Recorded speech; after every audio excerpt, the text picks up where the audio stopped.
Hello everyone, good morning. You are watching physics class.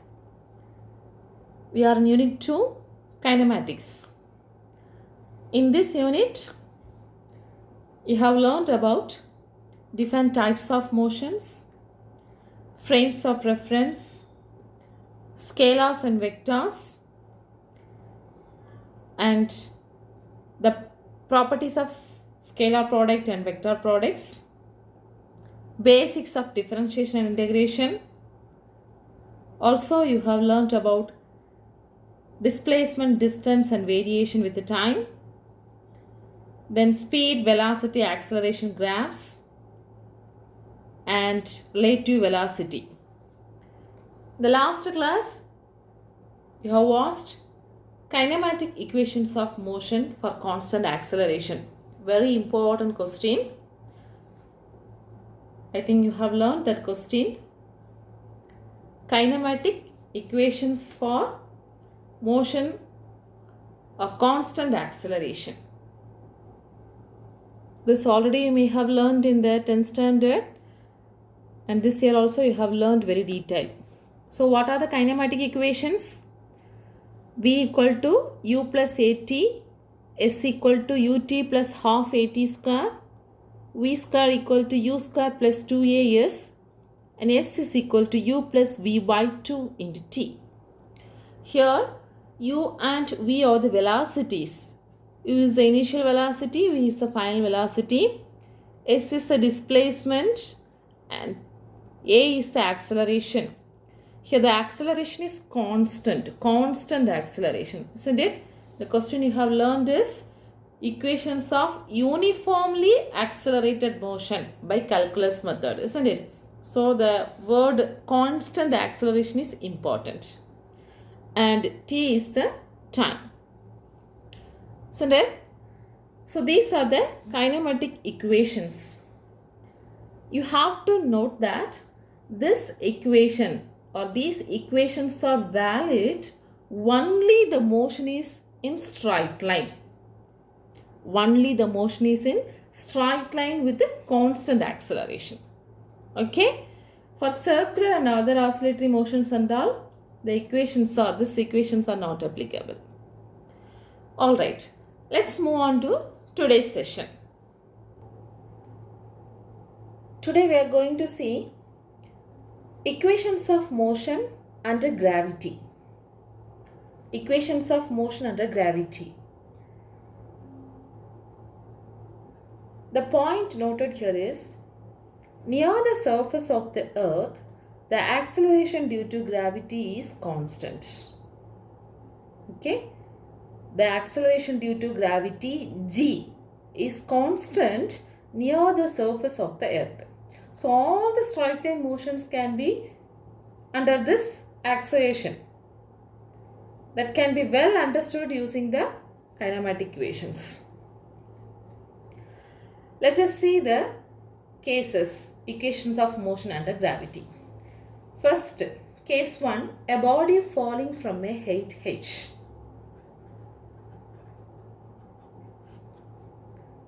A body falling from a height h.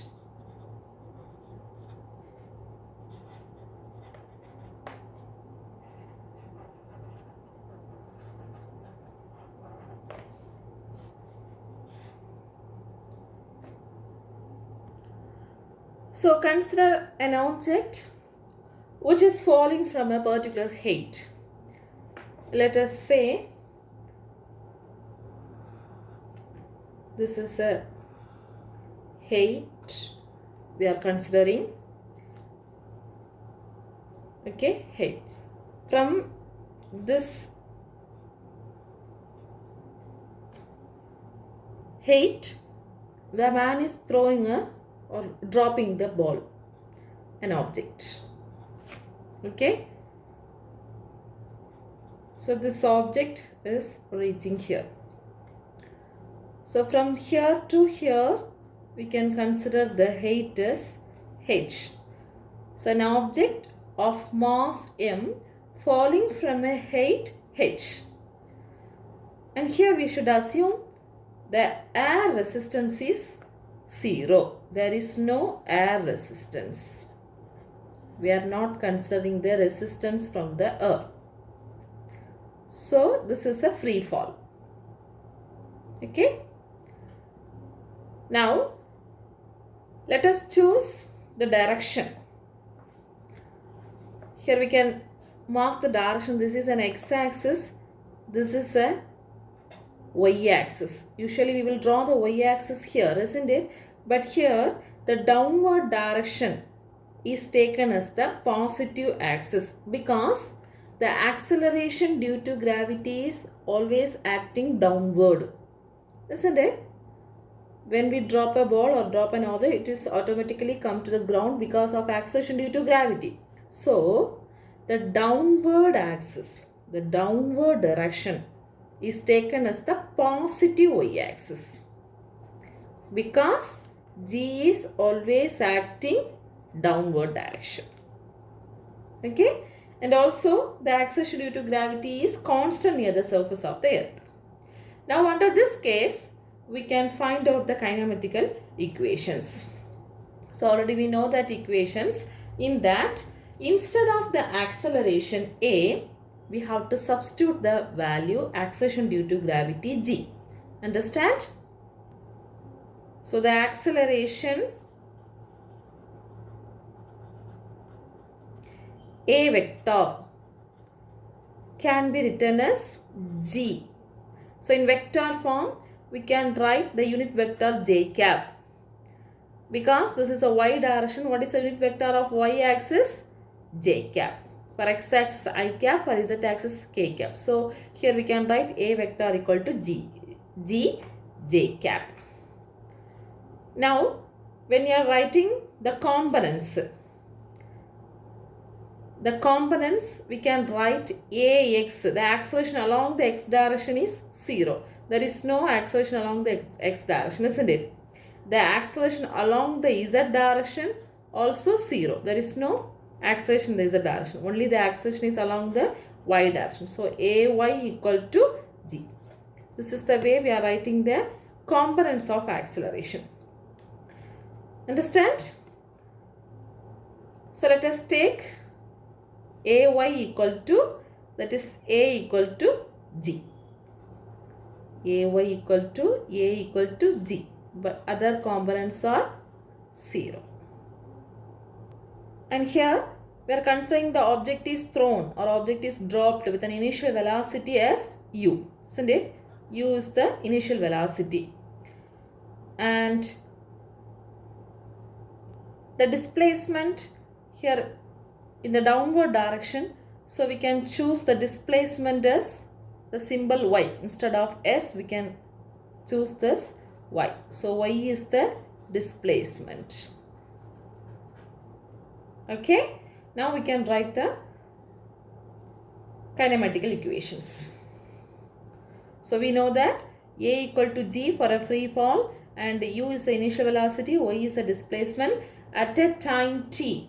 At a time t, the position can be written in the form of kinematical equations as, the first equation we can write v equal to u plus gt.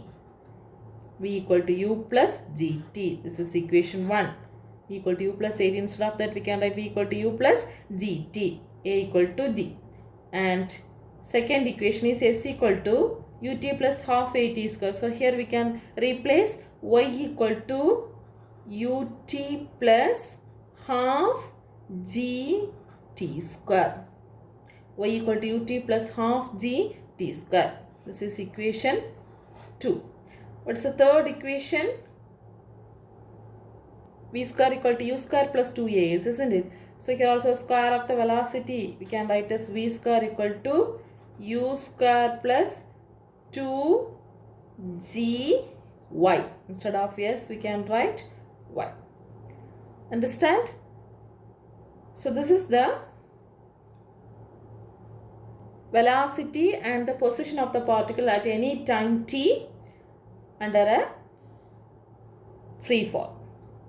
Okay. Now here we can consider the particle suppose starts from rest. Suppose the particle starts from rest, what will be the velocity? Initial velocity becomes 0, isn't it? So we can consider, suppose the particle starts from rest. The particle starts from rest. That means the initial velocity u equal to 0. The initial velocity u equal to 0. Now we can replace the previous equations as first equation is v equal to u plus gt becomes v equal to gt. Okay. Let us say this is equation number 4. Previously we have 3 equations. Now the next equation is equation number 4. And the next equations are y equal to ut plus half gt square. So u equal to 0, first term becomes 0, that is half gt square, equation number 5. Next, v square equal to u square plus 2gy. There also we can write v square equal to u square term is 0, so 2gy. This is equation number 6. Understand? Right. So case 1, a body falling from a height h. We have got first 3 equations by substituting a equal to g and y equal to, s is equal to y. The next we have considered, suppose a particle starts from rest, we have applied u equal to 0. Now let's find the time value and velocity. Okay. So here the time we can consider it is taken by the particle to reach the ground. Okay. So time small t is equal to t taken by the particle to reach the ground. To reach the ground means we can substitute instead of y equal to h. Are you able to understand? So when we throw an object, it reaches the ground with a height h, isn't it? So I can consider small t equal to capital T is the time taken by the particle to reach the ground. So instead of y, we can substitute the value as h. By substituting these, we can find out the value of time. So second equation, that is the fifth equation, y equal to half gt square. In that, when we apply these two conditions, t equal to t and y equal to h, we can write h is equal to half gt square. From this, t square is equal to 2h by g. So what is the value of t? T is equal to root of 2h by g. Understand? T is equal to root of 2h by g. So from this equation, we can understand the time taken is directly proportional to height, isn't it? Square root of h. So height. So we can say that greater the height, the particles takes more time to reach the ground. When the height is very high, greater, the particle takes more time to reach the ground. For lesser the height, it takes less time to reach the ground. Clear? Now let us find the value of speed of the particle. So here the speed of the particle to reach the ground, y equal to h, that can be found from this equation, v square equal to 2gy. Okay, so v square speed to reach the ground, v square to reach the ground is equal to 2g h, isn't it? 2g h. So from this V ground is equal to square root of 2GH.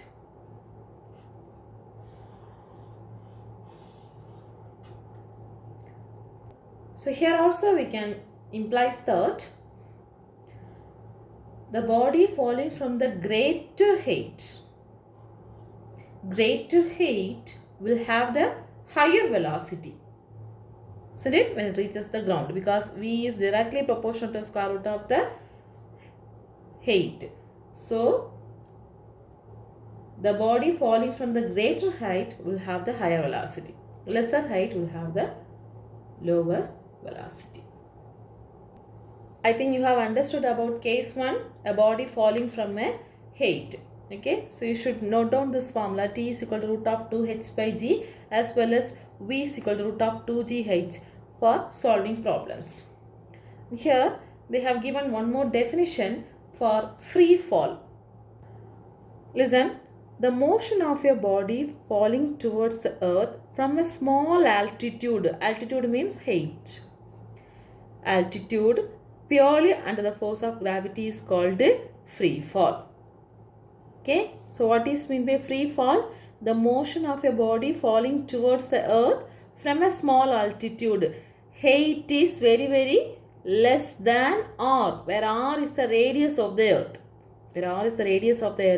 So height is very smaller than r. Then the body falling towards the earth purely under the force of gravity is called free fall. Clear? Right. Next, case 2. Case 2 is a body thrown vertically upwards. So consider a man is throwing a ball.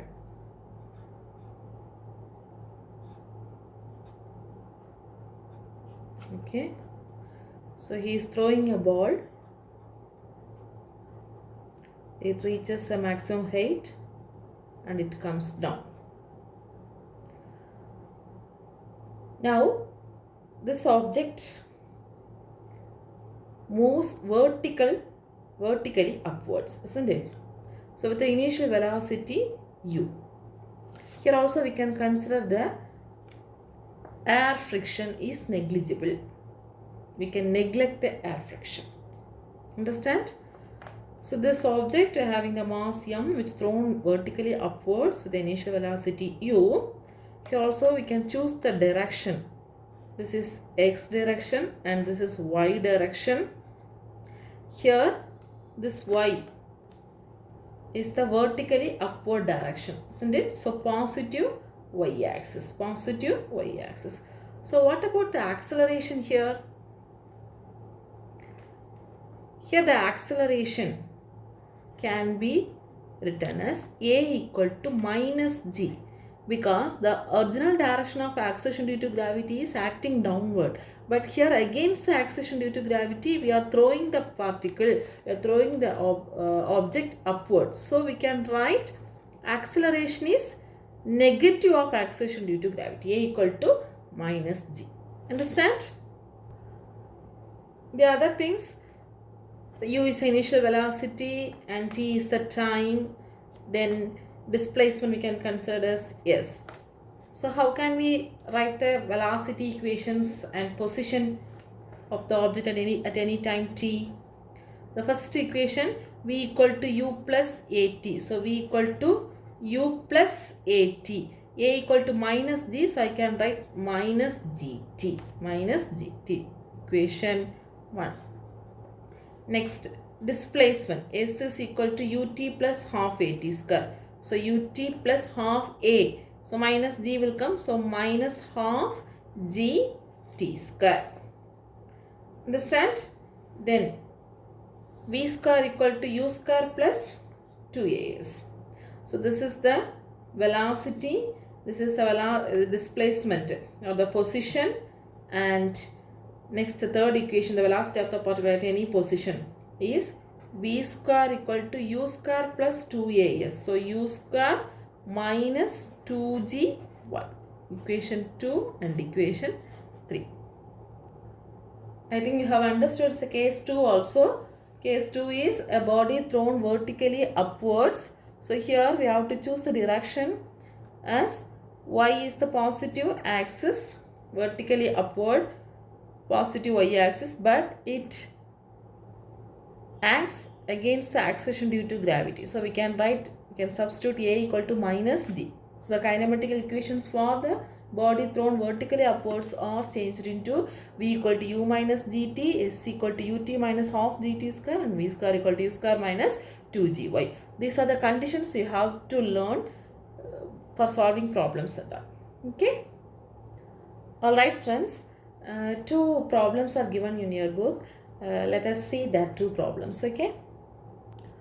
Example 2.34. An iron ball and a feather falls from a height of 10 meter. An iron ball and a feather are both falling from a height of 10 meter. First question, what are the time taken by the iron ball and feather to reach the ground? Second, what are the velocities of iron ball and feather when they reach the ground? Ignore air resistance and take G is equal to 10 meters second raised to minus 2. Understand? So this is case 1 format, isn't it? Freely fall. An iron ball and feather are falling from a height. So case 1. Case 1 what we have learned? A body falling from a height. Now we have to calculate the time taken. So already we have know the formula. Time taken T is equal to root of 2h by G for the iron ball and the feather, as well as the velocities of the iron ball and feather to reach the ground. They have given the G value. Example 2.34. So solution. Here we should note that all the kinematic equations are independent of the mass, isn't it? V equal to U plus AT, S equal to UT plus half AT square, V square equal to U square plus 2AS. All these kinematic equations are independent of mass of the object, isn't it? So, the time taken by the iron ball and the feather to reach the ground are the same because kinematic equations are independent of mass. Equations are independent of mass. So we can find out the formula for time taken to reach by the iron ball and feather to reach the ground. That will be same. T is equal to root of 2h by G, and root of 2 into h is given as 10 meter and G also given as 10 meter second raised to minus 2. So 10 get cancelled. Root of 2 seconds, isn't it? That is equal to 1.414 second. So both feather and iron ball reach the ground at the same time. Okay. Also they have added one more point. Neglect the air resistance. Ignore the air resistance. The next they asked to calculate the speed, isn't it? So speed also. Both iron ball and feather reach the earth with the same speed because we are ignoring the air resistance. Air resistance is ignored. So speed also same. So what is the formula for speed? V is equal to root of 2gh. Since we have ignored the air resistance, we can substitute both iron ball and feather same speed. That is V is equal to root of 2 into 10 into 10. That is equal to root of 200 meters second raised to minus 1. That will be equal to 14.14 meter second raised to minus 1. Understand? Look at this figure. This is the front page of your physics book, isn't it? Galileo concluded that in vacuum all objects fall with the same acceleration g and reach the ground at the same time. So in vacuum all objects fall with the same acceleration g and reach the ground at the same time. One more problem, example 2.36. A train was moving at the rate of 54 kilometer per hour. The train was moving at a rate of kilometer per hour. This is the speed, okay? When brakes were applied. It came to rest within a distance of 225 meters. Calculate the retardation produced in the train. Okay, a train was moving in the rate of 54 km per hour. When brakes were applied, it came to rest within a distance of 225 meters. Calculate the retardation produced in the train. Retardation means negative acceleration. The train comes to stop, isn't it? So how can we find? Example 2.36. They have given the velocity, initial velocity. That was the value given as 54 km per hour, isn't it?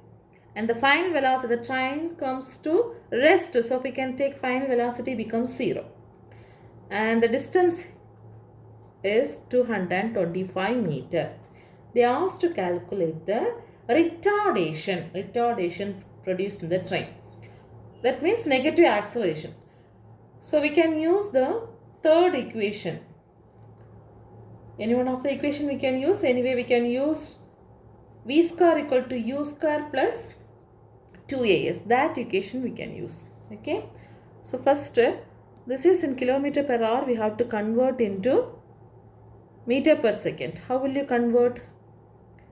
U equal to 54 into, when we convert kilometer per hour into meter per second, we have to multiply by 5 by 18. If we convert meter per second into kilometer per hour, we have to multiply with the 18 by 5. Isn't it? So when we are converting 54 km per hour into meter per second, we have to multiply with the 5 by 18. It is same as that. 1000 meter is equal to 1 kilometer and 1 hour equal to 3600 second. The same manner it is simplified as 5 by 18. So the answer will be 15 meter second raised to minus 1. Okay. So retardation they are asked to calculate. Retardation. Retardation means against, always against the velocity of the particle. So we can write the formula v square equal to u square minus 2as. Negative acceleration. Isn't it? So a equal to minus. A. So when we substitute this value, 0 square is equal to u square is, what is u? 15 square minus 2 into a into s is 225. Okay. So from this how can we calculate s? So we can write this 15, this minus 2a 225, we can take it as this side. 225 into 2 is 450, isn't it? 450a is equal to 15 square, 225, isn't it? So a is equal to 225 divided by 450. So this is equal to 1 by 2, that is equal to 0.5. 0.5 meter second raised to minus 2.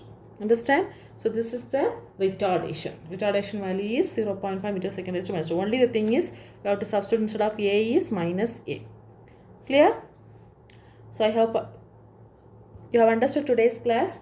Today we have discussed equation of motion under gravity. One is a body falling from a height, another one is a body thrown vertical upwards. So learn these special cases and try to solve the problems. Thank you, students.